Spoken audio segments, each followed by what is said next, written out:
Who came here by public transport today? Okay, so I tried taking the bus, but I had to get off halfway because George Street was completely clogged. No way of moving forward. So what I want to share today is based on a larger project that I'm doing together with a couple of colleagues from UTS on how to use digital technologies in order to improve the quality of public transport in Sydney, which, as we all know from our own experience, can be sometimes daunting. So we started the project by looking at mobile applications with a couple of students and how we could design mobile applications for smartphones in order to improve the customer experience of public transport in Sydney, and came up with a couple of pretty cool ideas, like, for example, this My Zones guide, or this app, which trains you to find the best seat on a crowded train. Pretty important urban survival skill. And it was based on this urinal test app. Not sure if you've seen that one. But one of our students was looking at the smartphone as a device that can sense information and using personal informatics principles in order to develop an application that would improve the quality of public transport. Who here would say you have already developed a personal informatics application? Who here would say you're using a personal informatics application? A couple.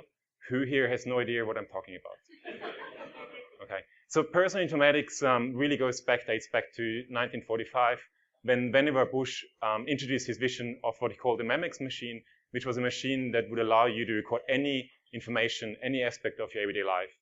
The most well-known example of a personal informatics application is Nike Plus, which is a really nice example of how you can link very low-cost sensors with a mobile device like an iPod in order to collect information about yourself. So personal informatics is really about collecting data about yourself, in this case, running data.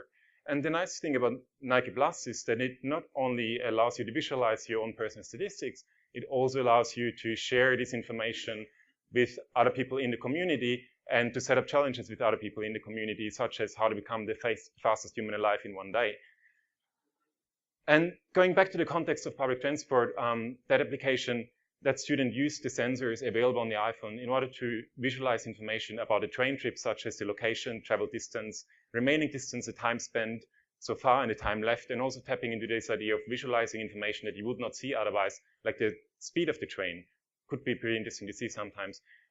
Using the principles of personal informatics, she also had statistics in there showing your personal travel habits, and it allowed you also to contrast yourself to other people through some form of rankings. And that's all, again, based on the model of personal informatics, which says that your application should be ready for immediate use, that you should use sharing or allow sharing in order to encourage short-term use, and for long-term use, it should allow personal reflection through personal visualization. And that's where the train application failed. No one was really interested in reflecting about the travel habits or the travel data. And that's where most personal informatics applications fail, because many people I talk to and who use personal informatics applications, they stop using them after a while because they lose interest in the data. But if you're looking at a platform like Twitter, for example, that's already a personal informatics format where people post stuff about themselves. They post stuff about their daily experiences. And if you're looking into a specific aspect, like, for example, public transport, you can actually find a lot of data there already.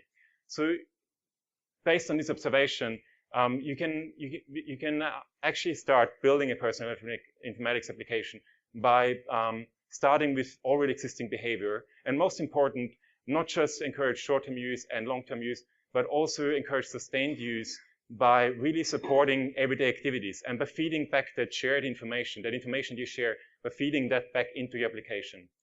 Now, because we are at a university and as researchers, we really need to prove every claim that we make.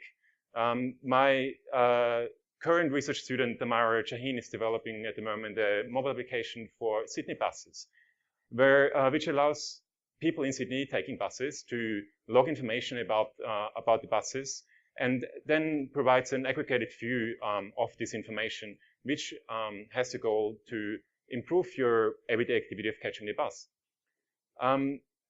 And those are all the image credits. And if you're interested in trialing that app, we'll be launching it soon. There's more information here under this link, and I also have a couple of flyers to hand out. Thank you very much.